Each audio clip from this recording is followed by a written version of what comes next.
Shalom Beberajá. Vamos a hablar sobre el ayuno en el cual estamos inmersos, el ayuno del día de Tebet. Y es un día complejo para el pueblo de Israel. Desde el día que el pueblo de Israel entró en la tierra prometida, bajo el liderazgo de Yoshua, sucesor de Moshe, vivió en su tierra durante un periodo de 850 años, dando a luz a 20 generaciones de hijos y nietos, hasta que el despiadado Nabucodonosor, rey de Babilonia, se alzó en su contra y lo obligó a exiliarse. De este periodo, 440 años transcurrieron hasta que Shlomo Amele, el rey Salomón, construyó el primer Beit Hamikdash, y otros 410 hasta que los ejércitos de los babilonios, cuyo reino estaba situado en la antigua Caldea, motivo por el cual el Talmud lo denomina Kasdim, lo destruyeron. Cuando el pueblo de Israel entró por primera vez en la tierra prometida, estaba destinado a permanecer allí, permanentemente y eternamente, pues Dios le había dicho a Abraham, Avino, en Bereshit 13:15, porque toda la tierra que ves la daré a ti y a tu descendencia para siempre. Dios solo puso una condición: guardaréis todos mis estatutos y todas mis leyes, y los cumpliráis. No sea que la tierra en la cual yo os introduzco para que habitéis en ella, os vomite. Esto se encuentra en Vayikra 20:22. Y no sea que la tierra os vomite por haber contaminado como vomitó a la nación a la que habitó antes que vosotros. Rashi, en su comentario sobre este versículo, cita a Torah Kohanim. Ello puede compararse con un príncipe que se le dio comida en mal estado, como que no la pudo retener, la vomitó. De igual manera la tierra de Israel no pudo contener a aquellos que pecan. Muchas de las 21 generaciones de judíos que poblaron la tierra al comienzo no cumplieron con los mandamientos de Dios, contaminando con la veneración de ídolos. Abandonaron a Hashem y sirvieron a Baal y a Astar. Dejaron al Dios de sus padres y edificaron ídolos, haciéndolo abatirse la ira de Dios sobre Yehudá y Jerusalén a raíz de sus pecados. Dios envió profetas para reprenderlos, para inspirarlo al arrepentimiento y hacerlo retornar a él, pero el pueblo no prestó atención. Incluso los jefes de los Kohanim y el pueblo cometieron enormes transgresiones, como todas las abominaciones de las naciones, e impurificaron la casa de Dios que él había santificado en Jerusalén, y el Dios de sus padres rápidamente envió mensajeros porque tenía compasión de su pueblo y de su lugar de morada. Por ello se burlaron de los mensajeros de Dios, se mofaron de su palabra y ridiculizaron a sus profetas hasta que la ira de Dios se alzó contra su pueblo a tal punto que no hubo remedio. Los sabios Pesitá a Ejad Rabá dijeron: ¿cómo puede compararse a las 10 tribus y la tribu de Yehudá y Benjamín, con dos personas que utilizaban una cobija nueva para cubrirse durante las épocas de lluvia? Uno de ellas tiraba de un lado mientras que la otra tiraba del otro, hasta que se desgarró. De igual modo, las 10 tribus no se abstuvieron de venerar ídolos en Chonrón, ni las tribus de Yehudá y Benjamín en Jerusalén, hasta que provocaron la destrucción de Jerusalén.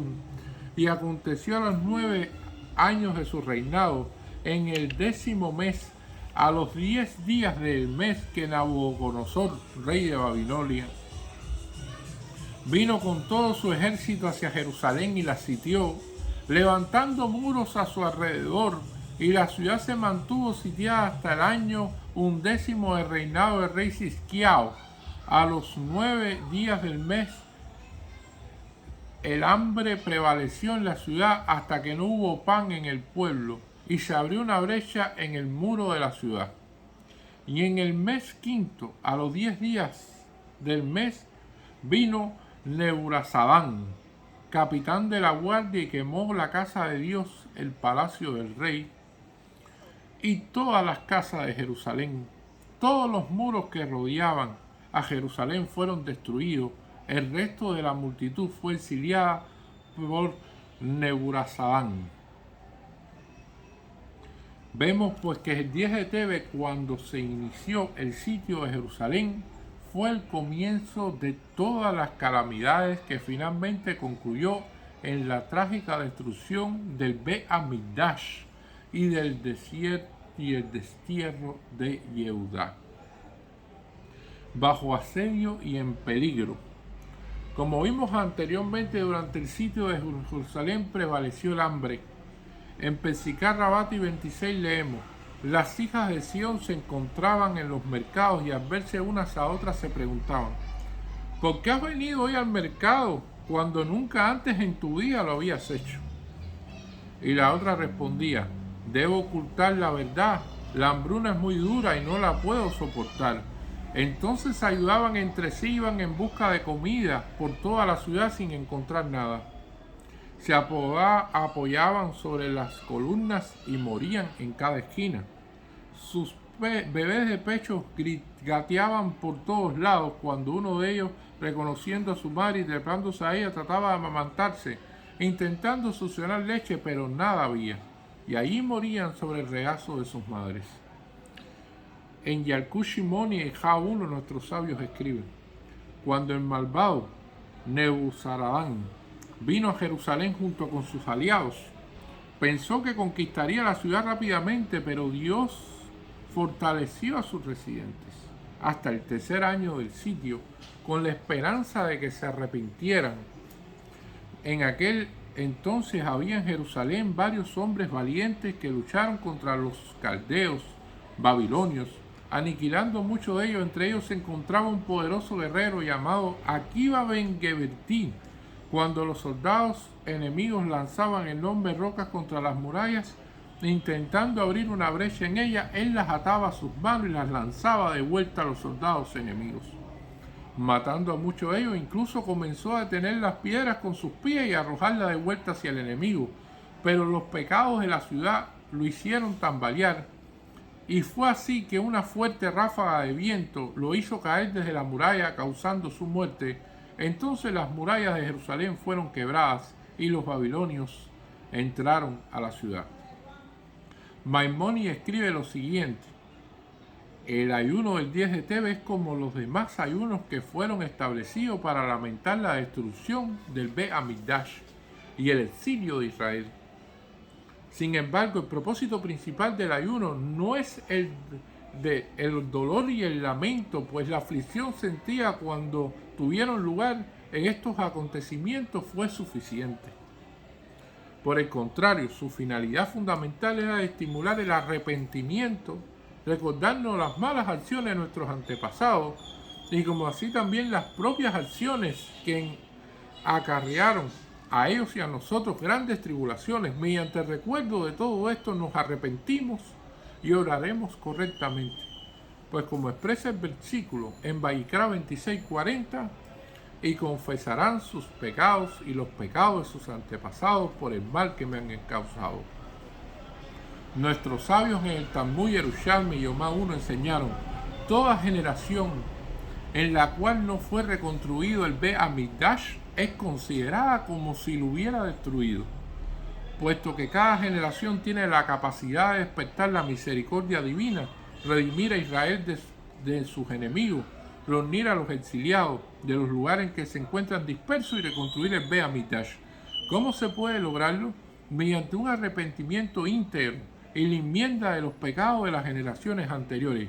Mientras no llegue la salvación, ello mismo es señal que aún no nos hemos arrepentido de nuestros pecados, y por eso estamos sufriendo a causa de nuestras propias transgresiones y de las de nuestros antepasados. Es como si estuviésemos retrasando la redención final y como si nosotros mismos hubiésemos provocado la destrucción. Incluso cuando el Bet Hamikdash se encuentra en ruinas e Israel permanece en exilio y nuestra tierra yace desolada en manos foráneas, ninguno de estos factores puede ser visto como señal de que Dios se ha divorciado de su pueblo. Dios no lo permita. No decretó un exilio perpetuo para los Yehudí, tampoco una destrucción eterna para su santuario. Exilio, destrucción y angustia, todo ello es temporario y puede en cualquier momento de misericordia divina ser transformado en regocijo. Que el pueblo judío viva en su tierra y la reconstrucción del gran templo es lo único que fue destinado a ser eterno. Muchas gracias.